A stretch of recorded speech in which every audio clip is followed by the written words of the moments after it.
Good morning, everybody. Thank you for joining me here today. Appreciate it very much. If you will, like, share, comment on the post, and then if you are able, you can join me in the first chapter of the book of Philippians. We're going to be looking at a great word today. Good counsel and advice from Paul. In verse 28, again, to back up, the verse begins with the word and, so it's connected to what has already been said. And so Paul has told them in verse 27 that their life should be worthy of the gospel of Christ, and encourages them. The words he uses there are stand firm together. Then he says in verse 28, and not frightened in anything by your opponents. This is a clear sign to them of their destruction, but of your salvation, and that from God. And so just a great counsel for us. It has always been difficult to live a Christian life.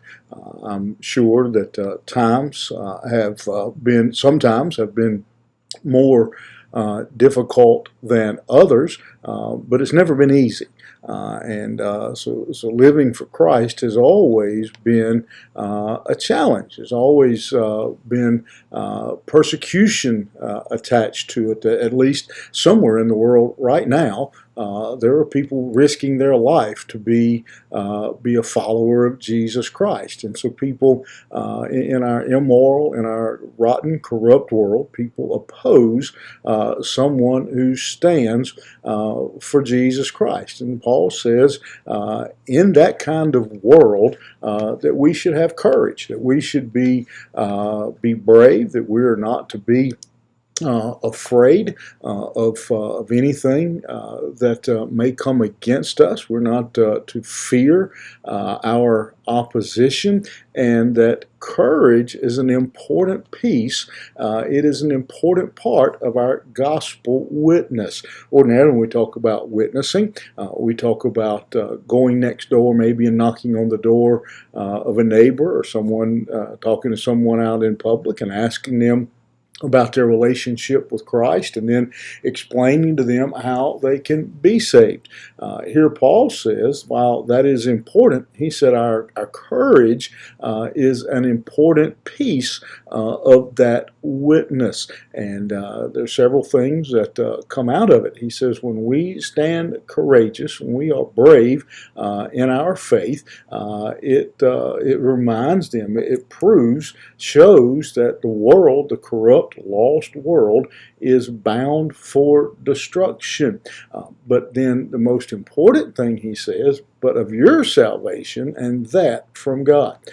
It's not normal. It's not natural to be courageous like that. But Paul says when we stand up for the gospel of Jesus Christ, when we are brave in our witness, when we are courageous, he says people recognize that there is something different, that they realize that has to come from God.